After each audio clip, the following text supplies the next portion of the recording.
Well, hello and good afternoon, and a very warm welcome to all of you joining us online at Melbourne Business School today. Before I start, I'd like to acknowledge the traditional owners of the Wurundjeri land on which I am today, as well as the traditional owners of the land on which you might all be situated. And I'll acknowledge that Indigenous Australians have been custodians of the lands and the waterways of Australia for thousands of years. And I pay my respects to their elders, past, present, and emerging. For those of you who don't know me, my name is Caron Beaton-Wells. I'm the Deputy Dean of the Melbourne Business School, and I'm absolutely delighted to welcome you all here today for a scintillating conversation, as I know it will be, on the topic of corporate innovation. Today's schedule is scheduled to go for an hour and we will conclude at 1:30 p.m. So I hope you brought your brown bag lunch with you. Just a few housekeeping notes on how we will run. The conversation will go for about 40 minutes, but then we very much want to make sure we draw you fulsomely into the dialogue through your questions. We have a very democratic approach for deciding what those questions might be in terms of those posted on the chat for us. You will see there is an upvote button, which means that if one of the others in the audience posts a question, you can upvote it to indicate that it is indeed a question also you would like to see answered. And that will help guide me in moderating the Q&A. But please refrain from using the raise your hand function and do use the chat function while you're listening. So today I'm absolutely delighted to be joined by my colleague Greg Harbridge, who's a senior learning consultant at Melbourne Business School. And Greg and I together are thrilled to have a special guest here with us, Kate O'Keefe. Kate is a partner and director of strategic design at BCG, Boston Consulting Group's Digital Ventures. Prior to that role, Kate was in San Francisco for the better part of about 10 years, where she was the global leader of services innovation excellence, the center by that name at Cisco. And there she was responsible for driving sustainable innovation capability for Cisco services. Kate, what a fascinating background you do have, from having started out yourself as a startup entrepreneur and then moved into large corporates, both here in Australia and in the US, as I've mentioned. A combination of experience that led you into this world of corporate innovation, Kate. How about you share with us to begin with really what drew you into that area? Yeah, it's an excellent question. I'd be guessing at the answer, Caron. I've been thinking a little bit recently about the different pathways that people take over their careers. And some people know what their passion is. You know, some people from age 4, they put on their dancing shoes and they're, you know, performing concerts into their hairbrush, and they follow that pathway throughout their whole lives. I think in my case, I think I'm the part of the population that just follows their curiosity, really.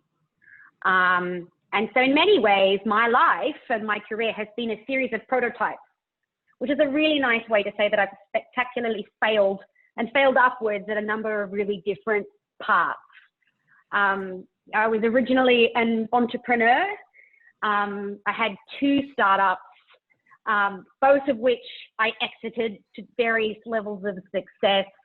I actually had some experience in corporate innovation before I left Australia.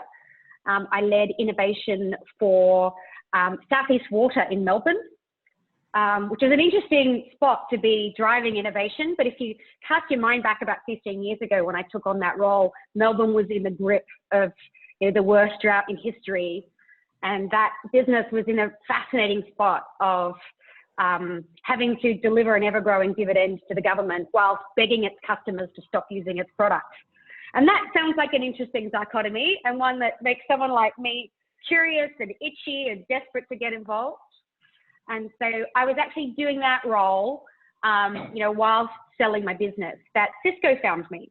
So Cisco had sort of scaled the world for unusually, excuse me, my Labrador. She has something to say about this topic. Clearly, she wants to get involved. So Cisco found me whilst I was in Melbourne, but moved me straight into Singapore to lead their work in hyper-growth markets.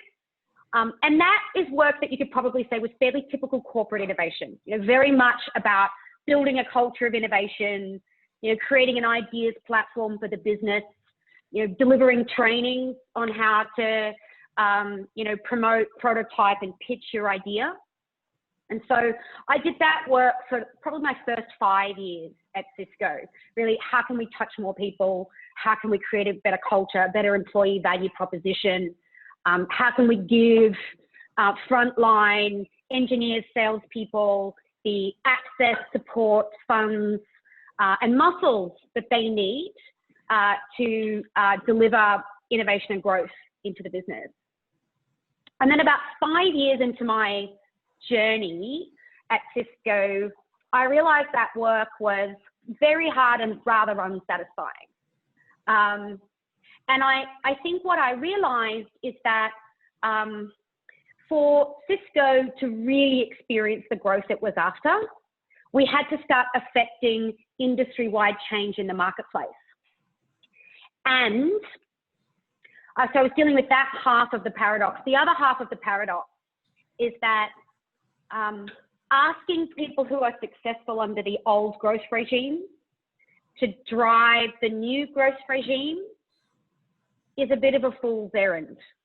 And so you have these two sides of the coin where you need a whole industry to up level in order for a company like Cisco, a $100 billion company like Cisco, to see the growth that it needed. And you need a different kind of talent that does behave quite outside the realms of the current corporation in order to be successful. And so the last 5 years I spent at Cisco, I created a capability called CHILL, which stands for Cisco Hyperinnovation Living Labs. And that did two things. It brought together 4 or 5 or 6 large corporations together to innovate en masse as a group, to hunt for shared value, hunt for shared opportunity. And the other half of what it did was create startups from scratch.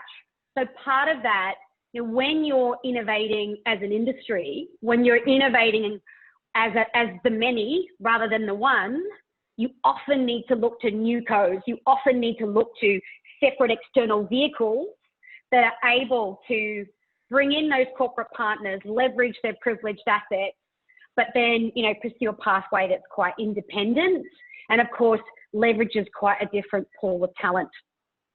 So I was doing that quite happily until very late last year when BCG Digital Ventures, which I didn't know existed, reached out to me and they said, do you know that there's a business in Australia that just creates startups for large corporations? So what had been quite, an independent struggle for me, every time I did this, it was the hero's journey and the descent into hell before I got a startup into market. And then to find out that there was a whole capability on my home turf, that really works to unlock those privileged assets within the Australian corporate marketplace was incredibly exciting. So I arrived in Australia on January 15th, and I've got to tell you, as the US crumbled into the apocalypse, I felt pretty good about my decision, Karan. Yeah, well, it teaches you to follow your curiosity, Kate. Over to you, Greg. I think you're going to want to find out a bit more about what Digital Ventures involve. Fantastic. Thank you, Karan. And yes, just where you left that there, Kate, I think a great place before we go out to the audience and ask them via a poll of what they're interested in, primarily in us focusing on during the conversation, I'd just love you to set the scene for us. So you returned back to Australia, January 15th, as you said. There was this organisation, Digital Ventures, which you'd recently started to learn about and had some in-depth conversations. You made the decision to come back home. So what have you come back into? What is Digital Ventures? Where do you focus? What does the organisation do?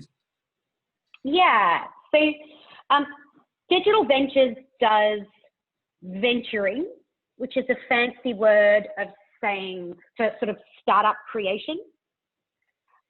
It's a little bit more inclusive because often we will actually work within the core and create like a new product or service to market that doesn't sit in a new co.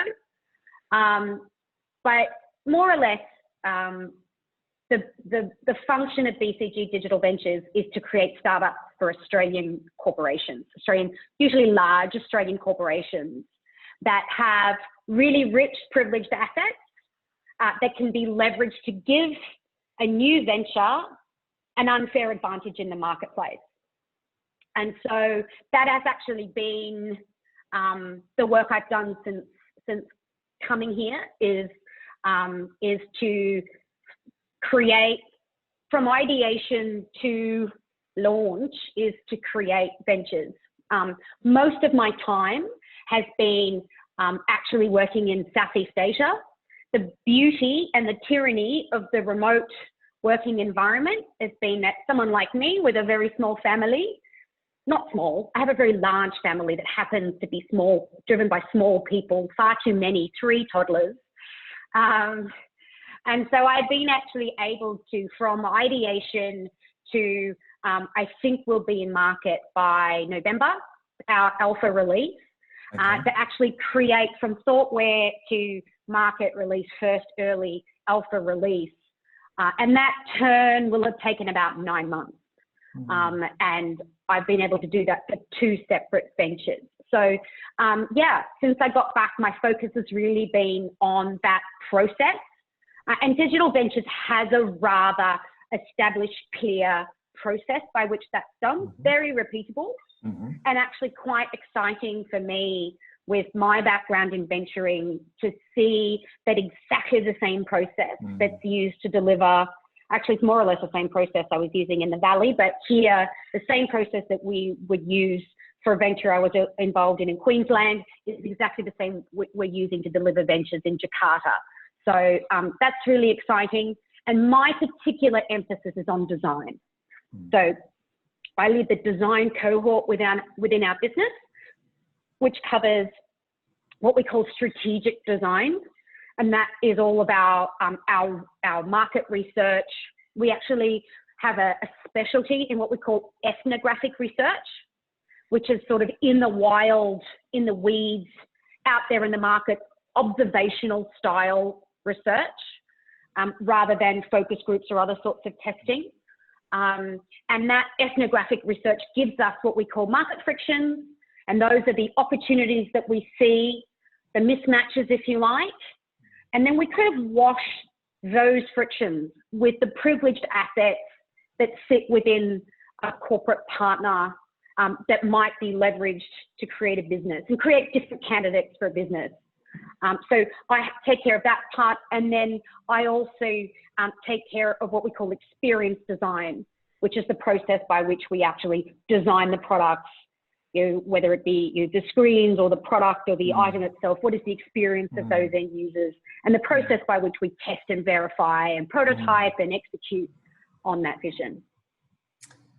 Kate, as I listen to you say, as you take what you find and you wash it with the assets of the corporate, I'm very much aware of it. It sounds like, and just to check me if I'm wrong, you're about combining the corporate assets very much with those entrepreneurial approaches to create that. That's the secret sauce. That's what's different to how a lot of organisations do innovation. Is that correct? Yeah, that's a great call. And I actually did grab some slides to share that would kind of show that to folks at a glance. So if I was to bring that up, and this kind of shows, those two pieces that are brought together. So what are the kinds of corporate assets that we're looking for? So when we meet with a corporate partner and we start exploring what they might have, those corporate assets tend to belong in one of these buckets. And if I'm honest, there's invariably something unique about the customer access that they have. Often there's a lot there that's about the permission that a brand has in the marketplace, or it might be like real sort of technical, it could be intellectual property, it could also be sort of technical capabilities or muscles that an organization has. And then what we do is, so we actually bring a startup team, which includes the designers, the engineers, sort of, we call them venture architects, those that help us build the business models, and the product management team. So we sort of bring a whole pool of different talents into that environment, and we sit shoulder to shoulder with a corporate partner. So we bring in embeds from a corporate partner. They're embedded on our team. They found the venture with us. They're founders. They're co-founders. They go native, if you like. They go so deep undercover, Greg, they don't know which side they're on anymore. And we do that to, if you like, escape velocity and, go beyond some of those gravitational pulls that can make real step change difficult within a corporate environment. Fantastic. Thank you for sharing that slide and that perspective. In terms of just getting a bit more of a lay of the land, just while you've got your slides there, Kate, now that you've just turned them off, I was going to say, could you share with us perhaps some of the I was going to say stats, or let's call it the ventures that Digital Ventures has been part of, just to give us a feel for things before we go into it. And it links really nicely to one of the first questions we had in the poll was, why aren't corporates doing it? Why aren't corporates launching startups? And this in some ways answers that, well, that they are. There's a lot out there. Sometimes they're not easy. They are, exactly. And they're not easy to see often, are they, Kate? Because they might not be under the traditional corporate's brand, is one of the things that I notice. Yeah, that's a great call. And I don't want to be flippant about this question. It's a great question. And of course, as far as I'm concerned, we're not doing anywhere near enough of it. And perhaps, Greg, you and I will talk more about that, because I do think that the strength of the Australian corporation is such, and the amount of privileged assets that are hiding like Matryoshka dolls inside the Australian corporation, just waiting to be uncovered and unlocked and leveraged in different ways in order to create ventures, I think could do really interesting things within the Australian marketplace. I mean, it wasn't easy for me to leave a company like Cisco to come home. I mean, Cisco is worth $120 billion. That staggering scale and magnitude meant that the work I did could have real impact. And then when I saw this opportunity, I could really see how venturing, especially corporate venturing, could really have an impact on the Australian economy. How rather than, I guess, feeling minimized by the scale of, say, the venture capital market within an environment like Silicon Valley, we actually just have very different muscles. We have very different capabilities that are available to us. And so rather than trying to play catch up, why don't we actually think differently about how our unique muscles can be brought to bear to drive a venturing economy? And so to go back to the question of how much of this is going on. So in the last 5 years, BCG Digital Ventures has launched about 103 ventures into the marketplace. And I've been rather transparent. You can see in the bottom right there, you can actually see the failures. Not all of them are still live in market. But for those of you who are very good MBS students and remember some of the terrible ratios of success in Silicon Valley, those numbers are actually very, very strong. And it is because the corporate partner gives you such an unfair advantage in market. Don't get me wrong. I like to think that Digital Ventures as an enabler and how we think about design and how we think about frictions and the degree to which we work with consumers and end users to understand their lives. And so, we tend to bring we tend to bring products and companies to market with very high design and end user emphasis. But I would say humbly that the the inclusion of a corporate partner for many, many reasons is the reason why we have that unfair advantage when it comes to taking things into the marketplace. And so just to reflect on sort of the last 12 months, these 12 months, who knows what these mad numbers are going to look like. But, you know, this kind of work can actually create unicorns. So OVO is a payments platform that was created by the Sydney BCG Digital Ventures. So is Boost. And the work that we've done locally has created a number of different, a large number of different startups and ventures. Transparently, Australian companies, I think on balance, this is a gut feeling, I don't have the stats, I think are more likely to want to reabsorb a venture into the whole as a department at some point. You know, DV will help recruit, you know, a founding CEO, the first 100 employees, and then, you know, there's a decision to be made about whether or not a venture continues as a new co or is folded back into the mothership. And I think both are valid. I think both, you know, depending on the governance structure that's appropriate, I think both are, you know, are rich and valid opportunities. And I guess it's really driven by sort of this matrix. Like, are we talking about something that is sort of re-engineering the core or driving digital transformation or being that digital attacker? Or are we talking about real sort of step change? Are we talking about, you know, real disruption?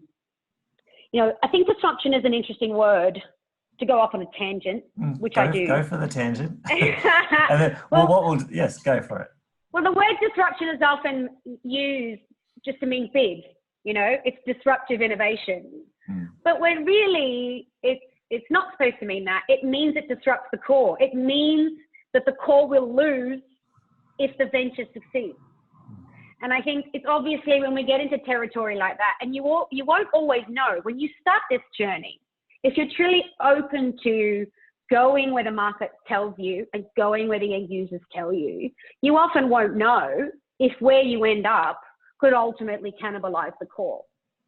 And so I think that's really exciting about the corporate partners that we work with, is that, you know, it's a pretty scary and courageous journey.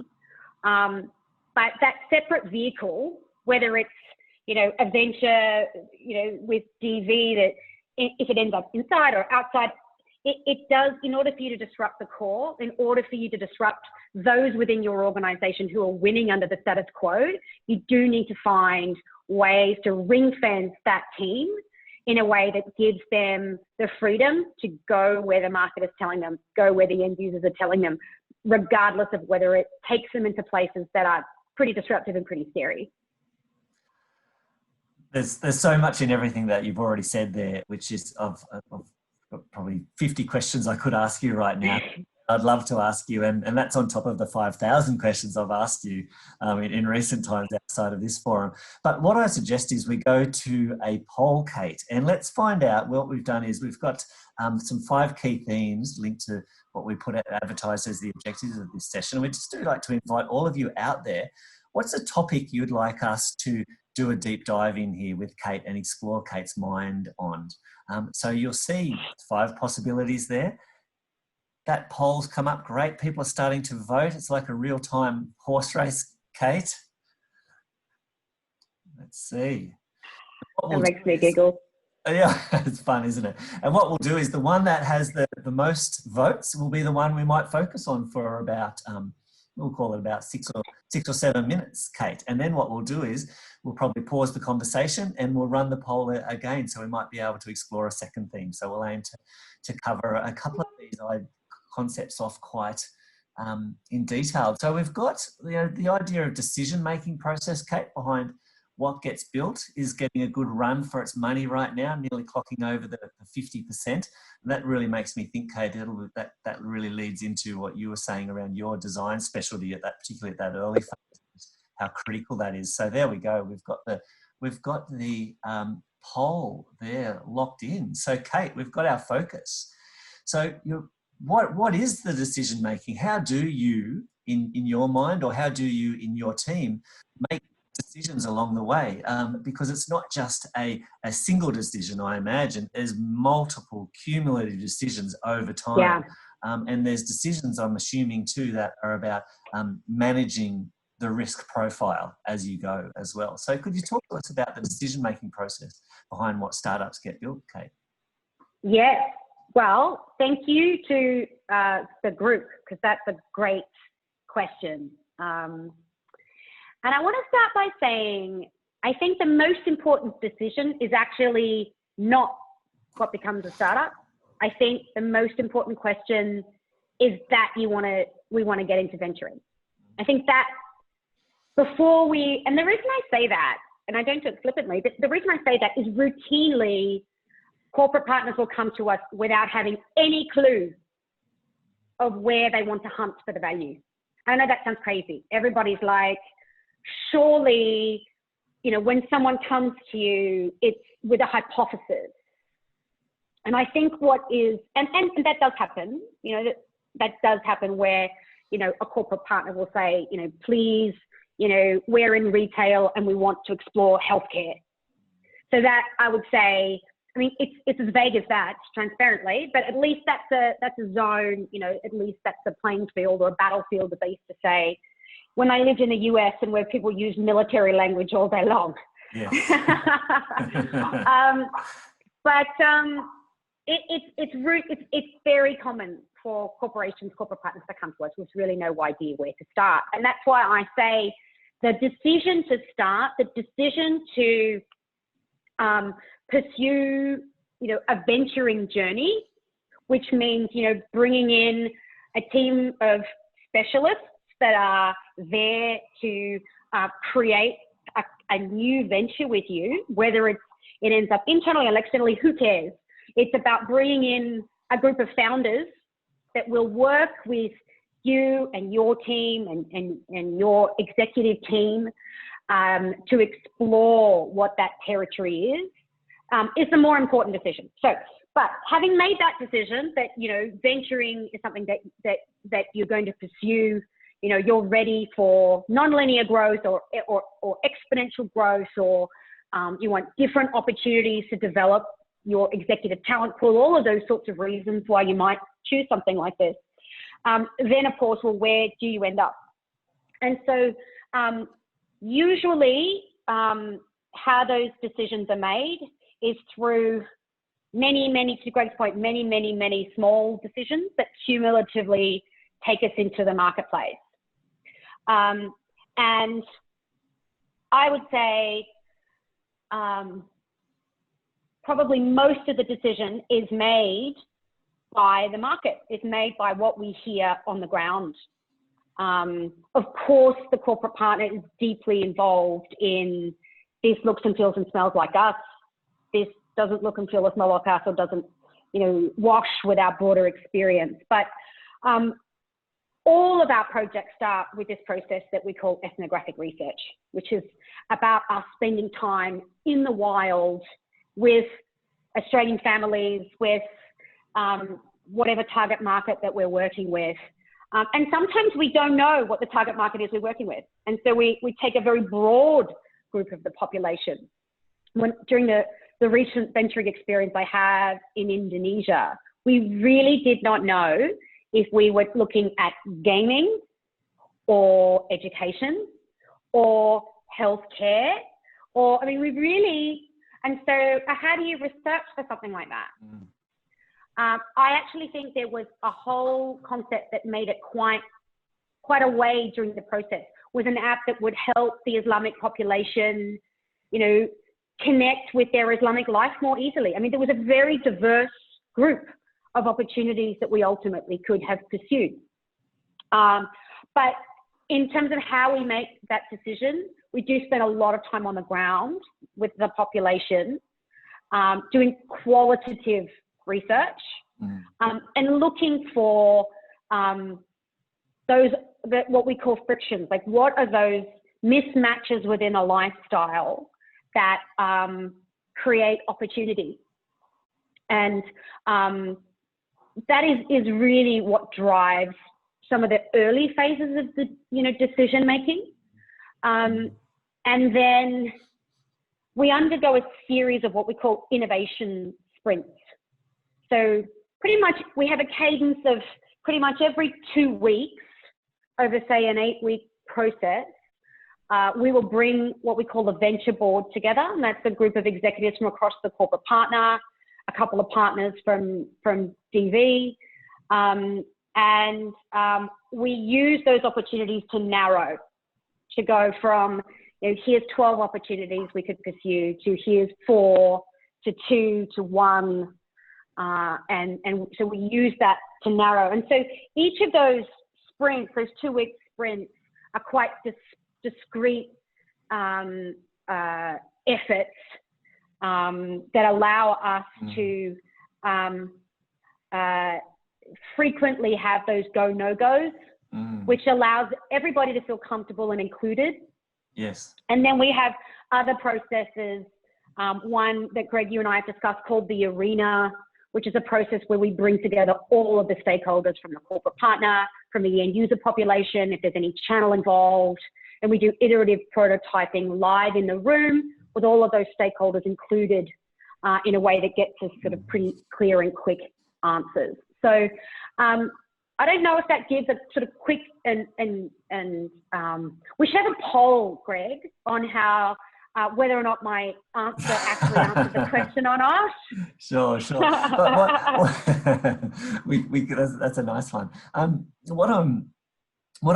As I'm listening to you, a number of things are coming to mind, Kate, just on how decisions are made. And the first thing I was thinking about was, so you mentioned there's sprints every 2 weeks for, say, 8 weeks, and we look at no-go zones, go or no-go zones. Well, also, I was having a picture of the amount of specialists involved. You know, the variety of people like you, the variety of people very unlike you as well, and just the diversity that someone like DV has. And I imagine that because DV's scaled in 6 years to be over 1,000 staff now, straddling 4. It's a huge organisation with a whole lot of specialists, and being able to, that decision-making process, being able to rely on deep knowledge and deep specialty and deep experts seems to be, part of your great value proposition. So it helps the decision-making, what I was thinking. The other thing around decision-making that I was thinking about as I was listening to you, Kate, is, gosh, there's a lot that goes on, isn't it? This is... get that corporate partners, to your point, have to really make that decision. Are we actually up for this journey? Because I can imagine who would say, no, we want this, but you mentioned the hero's journey before. It's a pretty rough and tumble type of journey because it's so different to the sorts of decision processes, the decision forums, the different data. And it can be really disturbing, unsettling of the status quo, but people's own individual beliefs as well. So there's so many different thoughts were coming to mind as you were talking about the decision-making process that adds layers to this as well, Kate. But what I suggest now is... So do you mind, Greg, if I just build on that just for a second? Yeah. Take a second to build on that, then we might go to another poll, but grab your ideas there. Yeah, I think your piece around diversity is incredibly important. DV humbly doesn't bring any special expertise, usually, about your sector. And so we humbly submit that the corporate partners and the embeds that they contribute to the venture are those that bring that rich subject matter expertise. So we humbly submit that that's not us, but what we are is people that have taken dozens and dozens of different startups into market. We've had exits, we've had launches, we've had innumerable opportunities to take startups to market. And it's just a very different talent profile.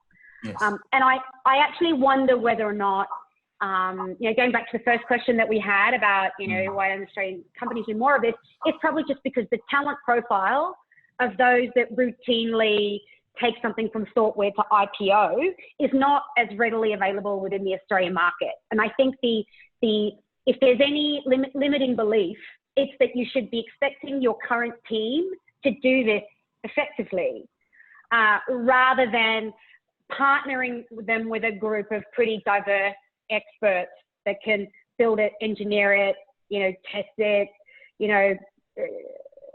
whatever. So Yes. I think that there's something really rich in what you're unpacking there, Greg. So I beg your pardon. I'll let you do another poll. No, that's fine. Let's do another poll, Kate, and this one's going to be fun. So Danielle in the background, if you could run the second poll. And Kate, this one's going to be, we'll see what comes out on top, but this one will be a little bit of a sprint. So it'll be, as you look at it, lightning round.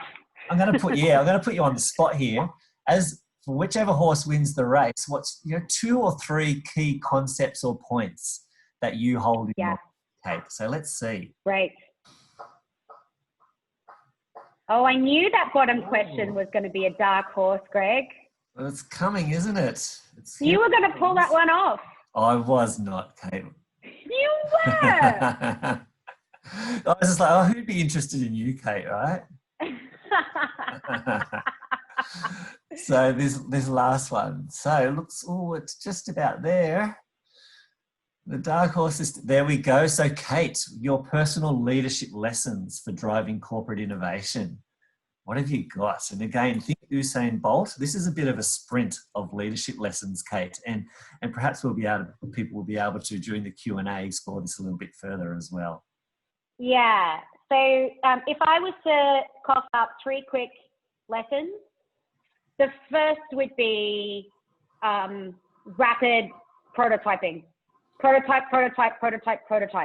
Bad first draft, bad second draft, bad first draft.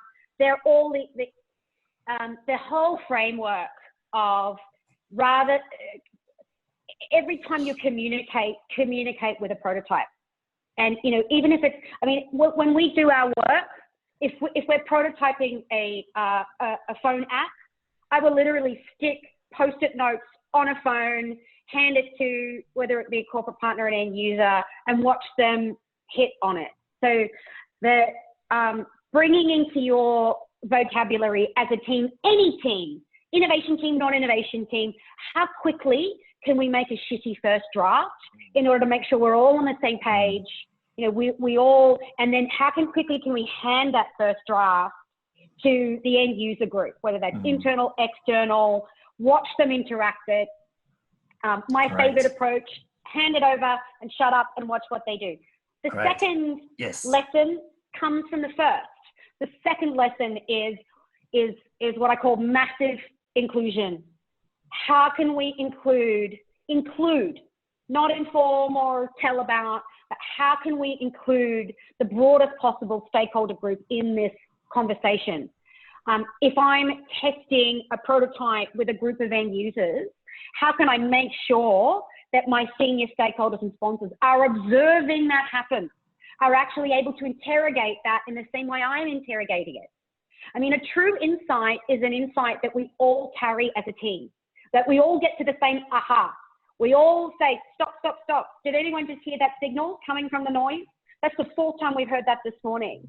And when that happens, you lose the need for people to be pitching to other people. You lose this thing with the person with the best PowerPoint slides wins. The more that we get people included in that process, whether it's your channel or your senior stakeholders or the end users. And I guess the third piece, the third personal, lesson from this work, is just how important it is to be incredibly soft on the people. Innovation is a people game. Everybody's frightened. Everybody's learning. Everybody's doing their best. Everybody will say things about the product that hurts you deeply. I wander around our processes saying, kill your darlings. I'm very full on, as you might imagine, at the best of times. And of course, that sort of language is really frightening to people. So being very soft on people, including being soft on yourself. This is really tough stuff. It touches people pretty deeply. The hero's journey is a really fundamental human arc that we use to build experience. And the best part about the hero's journey is actually you get back to where you were at the start, having been changed. And that process is obviously very difficult for everybody involved. Fabulous. Thank you, Kate. And thanks for being a good sport, being put on the spot there with the 3 and Usain Bolt to sprint. I feel like I've just started to unleash Kate Caron. But She's just warming up, Greg. She's just warming up. Brace yourself. That's it. But Caron, I'd love to hand it back to you now. You've been watching the Q&A.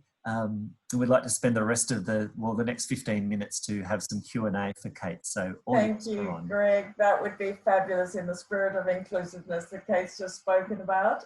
Let's do it. So we've got a clear winner here on the upvote. And that's the question as follows. Kate, entrepreneurs are typically fueled by a burning desire to enact change. Startups are also pushed hard to work for a need to survive and become cash flow positive. Well, how do you replicate that kind of desire in a corporate environment? That is a fantastic question. And I would say that by saying there are some entrepreneurs that operate that way. You know, if we really look at the spectrum of great leaders and great entrepreneurs, there are great visionaries who are terrible to their people, like Steve Jobs. And then there are, you know, others, you know, like the CEO of Chobani that recently gave away all the ownership of his business to his workers. I mean, there are so many, there's such a spectrum of different entrepreneurs. And this kind of work lends itself to entrepreneurs like me that like to touch lives and improve lives. I mean, that's what a designer is. It's somebody that cares very deeply about people and wants to touch lives and improve lives.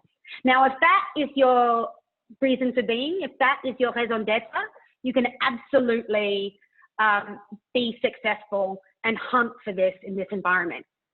I think the assumption in that question is that because we work with a corporate partner, you know, we have, you know, rich cash flow reserves, and we don't have to bootstrap it, you know, and we don't have to hustle, you know, for success in the same way.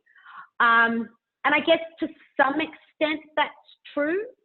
I guess to some extent we do have some advantages that allow us to weather a storm or weather a pivot.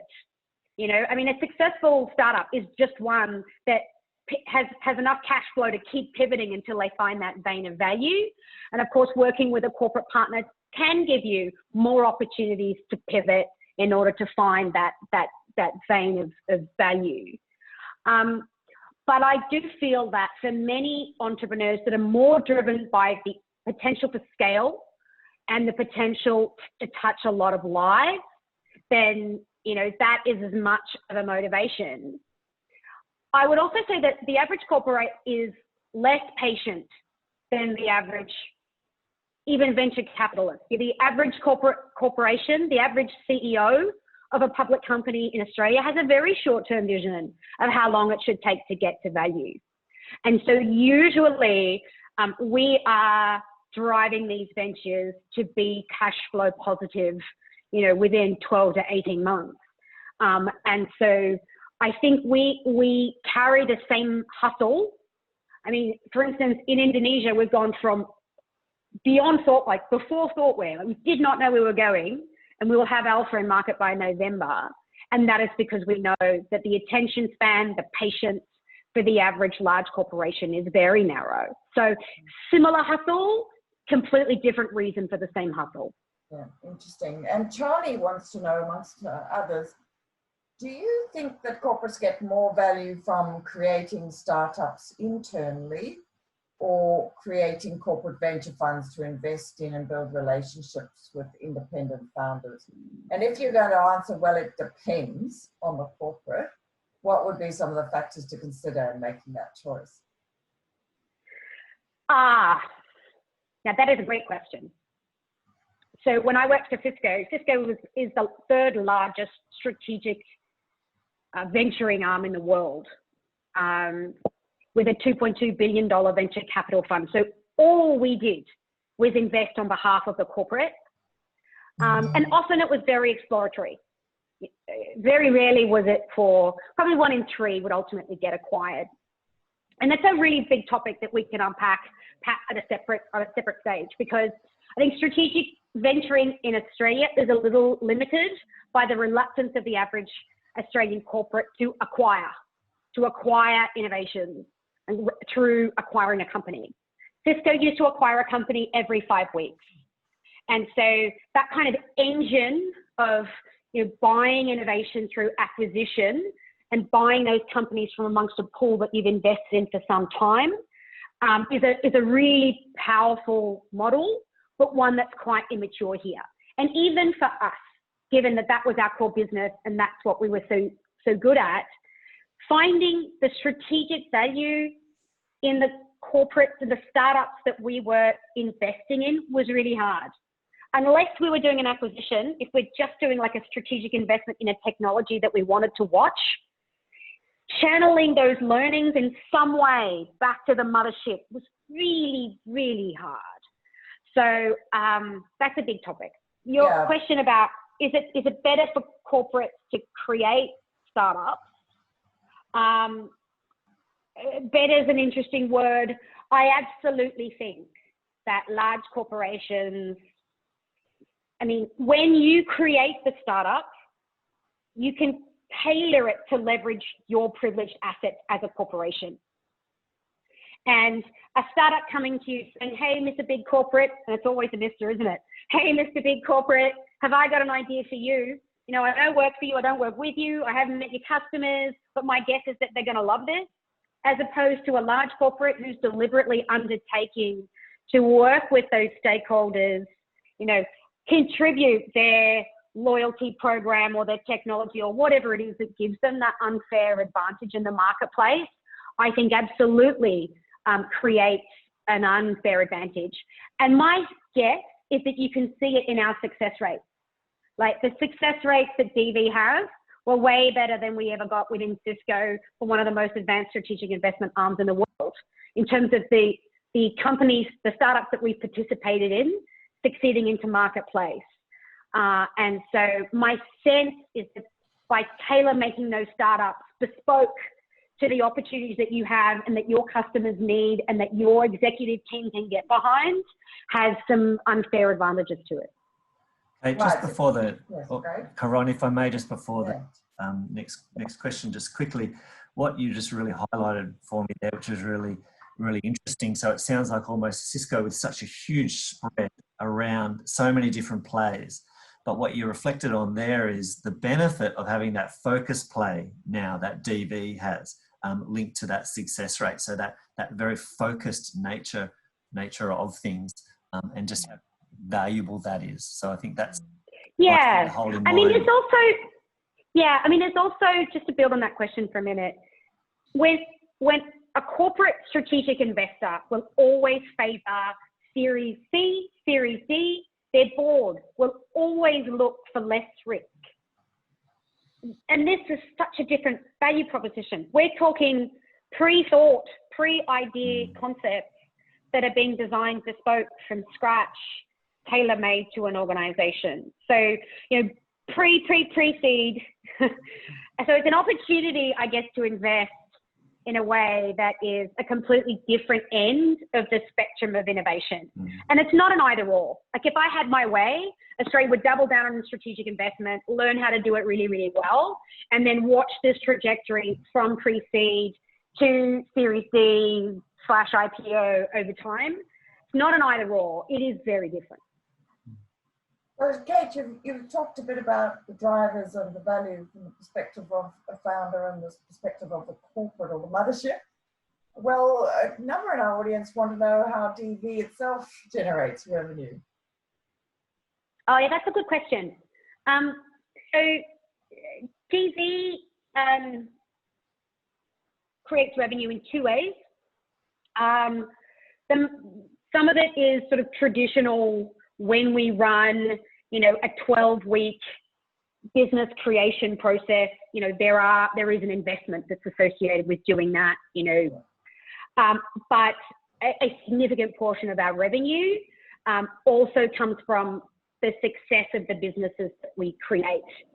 And so we do have these sort of cash events that are linked to the performance of the venture, which is the sort of the second tranche, is sort of performance-based, you know, when the venture is in market or when the venture has its first, you know, million downloads or whatever, triggers revenue for us. And the last is that we will also make venturing investments in the businesses that we create.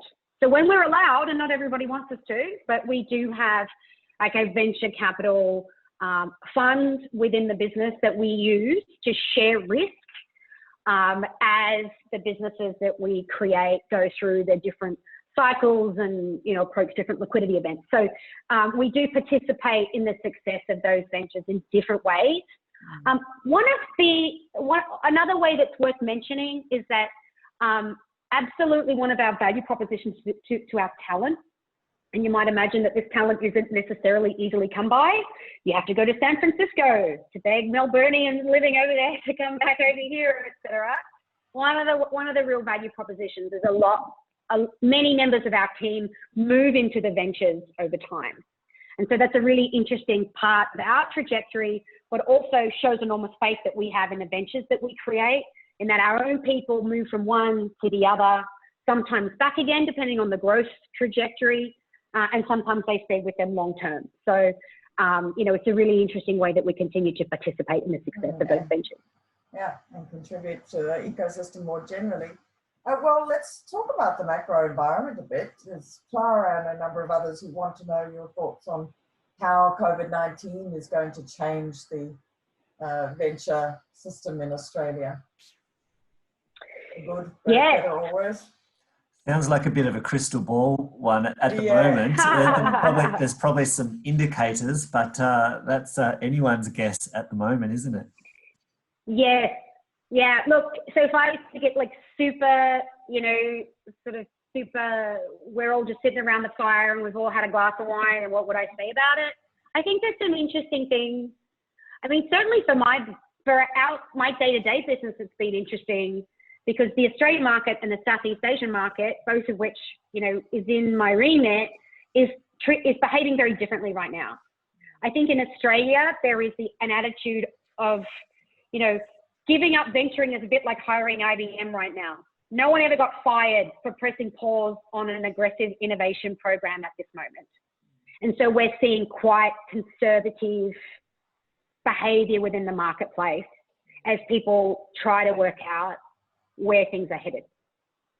What we're seeing in Southeast Asia is the opposite.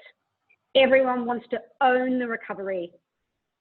Everyone wants to be the Uniqlo, who in 2008, what were they, like 6th or 5th most, you know, for fast fashion in Japan, and now they're #1 by far. And they will always point to how they treated that 2008 recovery, how they doubled down on their investment in their business at that moment.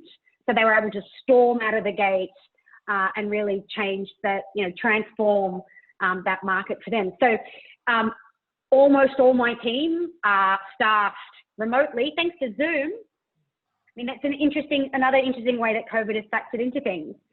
Usually, for those of you who do business in Southeast Asia, you always have to be there in person. The way that the culture works, it's all face-to-face, belly-to-belly. But now, because everybody's remote, we're able to bring great Australian talent to bear into the Southeast Asian market without them having to spend their lives on planes. But my hope is that as confidence returns to the Australian economy and things start to settle, that a collective cultural decision to own the recovery, design the recovery, I think is really interesting.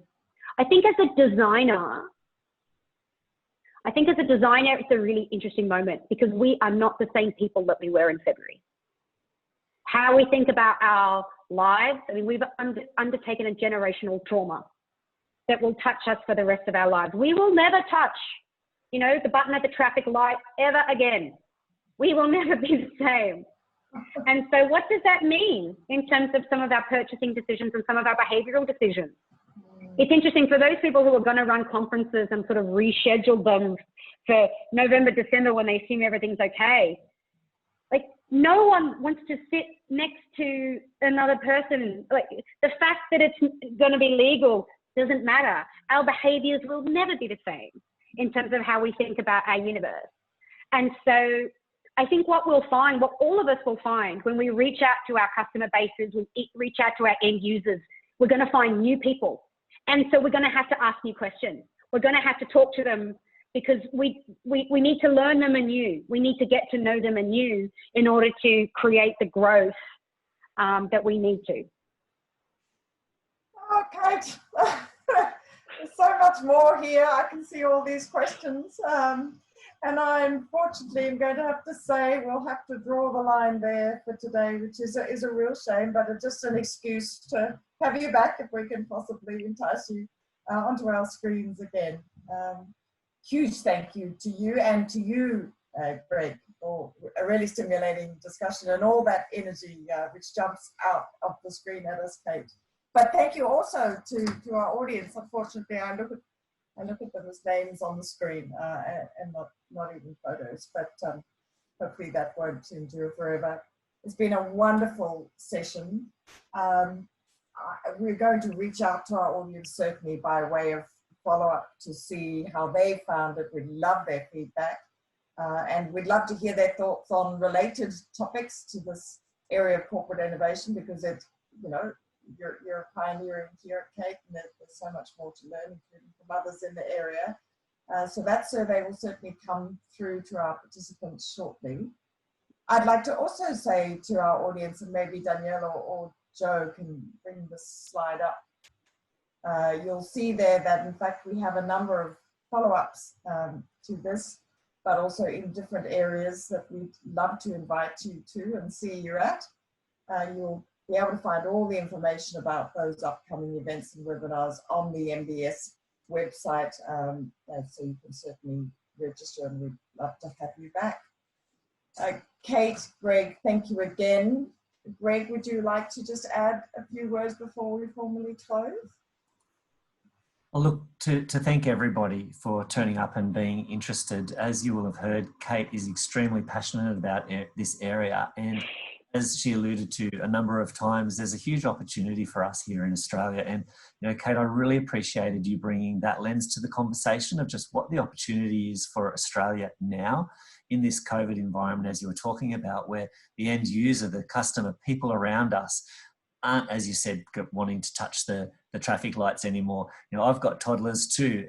My toddler, you know, one of my toddlers now, she's already got the elbow going. So she's going to grow up, and your toddlers, Kate, will have grown up with touching traffic lights with elbows and things. So I just think it's a really great chance to pause and think about what you've shared with us today, Kate. And there's going to be a recording of this, and I'm actually going to go and watch it myself again in the next few days, just to really digest and think about some of the themes, because you've really provoked some of my thinking too. And that's what we hope to do in these types of sessions. So thank you very much, Kate, and thank you very much for the audience and your interest. And I hope as an audience you take away some of these thinking and can use it to contribute to your organisations and your area community that you're part of here in Australia.